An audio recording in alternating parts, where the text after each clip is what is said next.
ਸਤਿ ਸ਼੍ਰੀ ਅਕਾਲ ਜੀ। Boutique touch channel ਤੇ ਤੁਹਾਡਾ ਬਹੁਤ ਸਵਾਗਤ ਕਰਦੇ ਹਾਂ।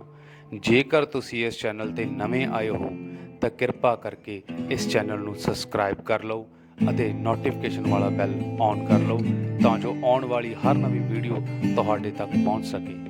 ਅਤੇ ਇਸ ਵੀਡੀਓ ਨੂੰ ਆਪਣੇ ਦੋਸਤਾਂ ਦੇ ਨਾਲ ਸ਼ੇਅਰ ਜ਼ਰੂਰ ਕਰਿਓ। ਧੰਨਵਾਦ।